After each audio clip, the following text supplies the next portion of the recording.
Hi, thanks for stopping by Angel Gilding. I'm Alex, and today I'm really excited to show you a way to antique a mirror that you've purchased from a store. This is a pretty straightforward process. Pretty much anybody can do it, and we're going to show you step by step just how to get a really nice, gentle antiquing effect with just a few products. So I've got here an example of our finished piece, something that we're going for today. And you can see that this is really unique because it's got a gentle antiquing effect. Sometimes antiquing mirrors can create a really dramatic effect, and that can be beautiful too. But today I want to show you a way that you can make a really gentle antiqued mirror. Now, the mirrors that we're going to be working with today, like I said, I just purchased them from a big box store, and I happen to know that this one is an aluminum mirror. And I know that because you can see here I've just kind of chipped away a little bit gently at the backing paint. All mirrors have some form of backing paint on them just to protect the mirroring layer. And so here at the edges, I've just chipped away a little bit so that I can see that it is in fact an aluminum mirror because it looks silver or aluminum on the back. I have here an example of what it would look like if it was a silver mirror. Now this of course doesn't have any backing paint on it, and you can see that it's got kind of a light coppery finish. Most commercially made silver mirrors have a layer of copper to protect the silver on them. So I could certainly do a very similar technique with this. The products would be slightly different, and I'll talk about that in just a little bit. But first, let's get on with the project. So like I said, we're going to be antiquing the mirror, which means we need to take the backing paint off so that we can expose that mirror finish and treat it with our antiquing. So to do that, we're going to be using our multi-strip. Now all the different products we're using today are available at Angel Gilding, and I like to use multi-strip because I find it's pretty easy to work with, and it's more environmentally friendly than a lot of other paint strippers. And I also know that it's going to remove my backing paint without tarnishing or affecting my mirror layer underneath, which can happen with some paint strippers.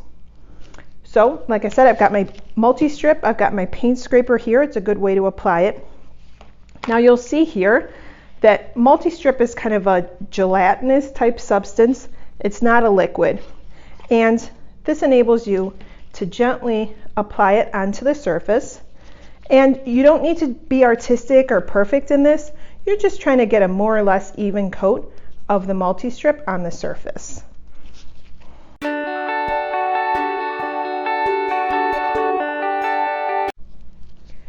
Okay, now you can see I've got a pretty good coat. It's not completely even. I did want to mention that you can see I am wearing gloves. This is a relatively safe product, but with all the products we're using today, you definitely do want to have gloves on and be working in a pretty well ventilated area. I'm also working on top of some cardboard with some paper towel here. That's just to make the cleanup a little bit easier for myself. But anyways, we've got our multi-strip applied. It's not beautiful, it's not perfect, but it's more or less even on the surface. And now I need to allow this to sit. Multi-strip is not very fast working, but it does do a great job of taking off that paint and once again not disrupting the mirror layer underneath. So I'm going to just let this sit. Depending on the environment, it might take just 30 minutes or a couple hours. And I'll just check periodically, slightly lifting off the multi-strip in an area to see if the paint below has bubbled up. Once that paint is bubbled up, I'll pull the multi-strip off using the paint scraper, and then I will go ahead and rinse that surface off. When that's all done, let's come back and then take a look at the actual antiquing. I went ahead and let that multi-strip take its time, do its work. It worked pretty quickly for me today, and it went ahead and took all of that backing paint off. You'll see I just have these spots here at the corner, and that's just because there was some rubber feet attached to this glass. But that's not going to interrupt our antiquing effect, so I'm just going to leave that as is. But I can see here that I've got my nice aluminum finish exposed, and it's ready for the antiquing process. Just like before, I'm wearing my gloves. I've got my cardboard down to protect my bench. I've got a plastic tray and a spray bottle with distilled water. That's to rinse it off when we're done. I've got some paper towels, and I've got my remover. Now, like I said, this is an aluminum mirror, so I'm going to be using my aluminum remover. If I was going to antique in this way with a silver mirror with that copper backing that I showed you before, I would use the mirror remover. Both of them are from Angel Gilding. Both work pretty much the same way, but for today we're going to be using the aluminum remover. And I have my misting bottle. Now traditionally this misting bottle is used in other antiquing ways with distilled water, but I'm changing it up a bit here. I just poured some of that aluminum remover in here. And anytime you're working with colorless liquids, you want to make sure you label. So I labeled here that this has aluminum remover in it so I can remember what that is inside. And the misting bottle is really nice because it's going to give a gentle mist of the remover. So aluminum remover is a targeted substance. Its sole purpose is to eat away or degrade the aluminum finish of a mirror. So it's going to be a very pinpointed technique. And with a misting bottle, I can get a nice gentle effect. Aluminum remover works pretty quickly. So if I were to just pour it on here, it would just take that full aluminum finish off, which would just leave me with a nice piece of plain glass. So I'm going to go gentle with this. Remember, you can always do more, but if you've gone too far, you can't put that aluminum back on it. So I'm going to start out with a real gentle misting. And before I spray, I like to look at my piece and kind of decide how I want it to look. A naturally antiqued mirror is typically a bit more antiqued along the edges. So I like to mimic that and spray a little bit more at the edge. And then a more light, gentle finish on the inside. So for right now, I'm just going to do some small sprays here and there. And you'll see how quickly it really works.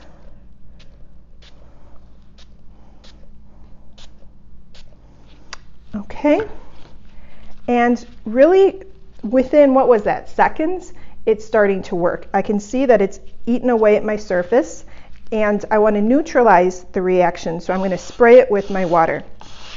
Anytime I'm working with mirrors, I work with distilled water. I think it's a little bit purer than drinking water, and this way I know it's not going to interact poorly with something in an unintended way.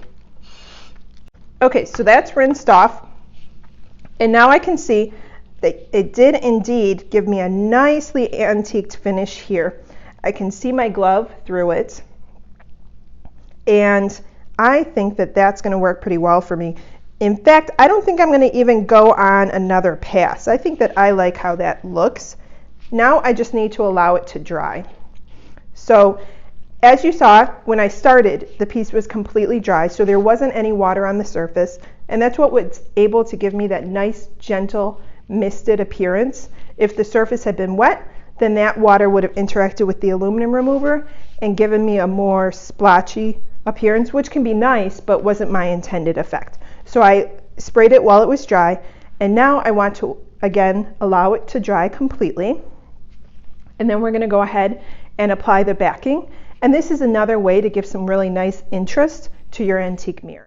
Okay, so our glass is completely dry now, and I'm really liking the antiquing effect. If I decided, once looking at it a bit more, once it's dry, that I wanted a little bit more antiquing, I could just go ahead and repeat that step with the misting bottle of the aluminum remover.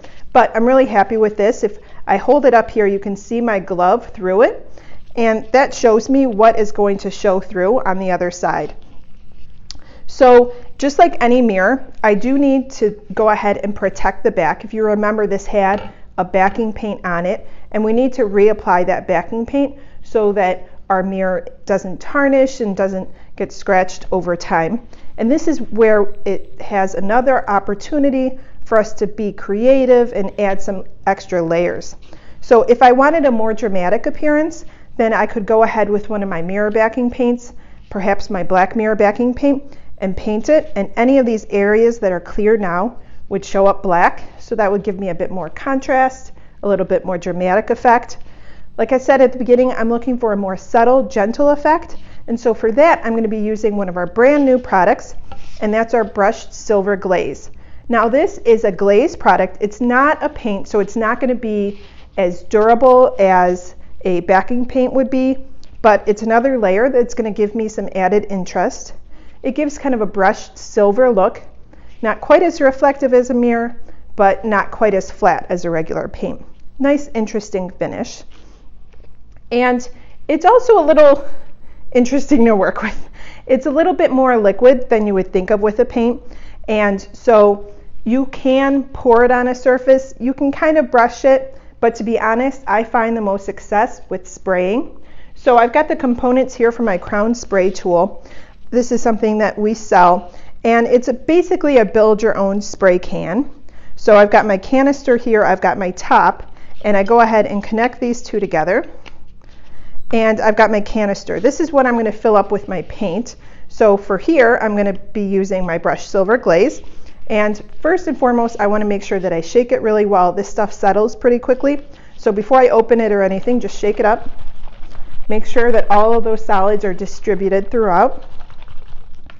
And like I said, it's liquid, so it's going to flow and kind of go in its own little way. So I like to have plenty of paper towels on hand.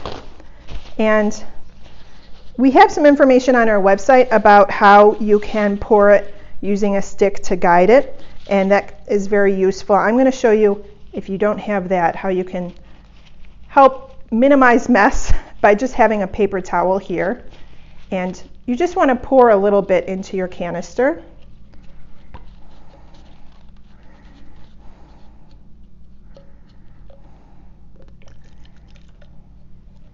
Okay, so there we go. Any excess has gone onto my paper towel instead of my can. Close this up. Put that aside. Now I've got some in here. Screw this back on. And then it's going to function just like a spray paint. Once again, less is more. You want to start off with a light touch. Just like before, it needs to be in a well-ventilated area, which I am in now, and you'll just spray away. Okay, so I'm going to let this sit. Now it's going to cure in about 30 minutes to an hour, once again, depending on your environment. But I can already see if I turn it over, what it's done is it's filled in those areas that I had before, and instead of it being clear glass or black, it gives me this metallic kind of silver look. So I have a 2-layer antiqued effect, and it gives you a nice gentle look. Once again, there's a lot of parameters here that you can control.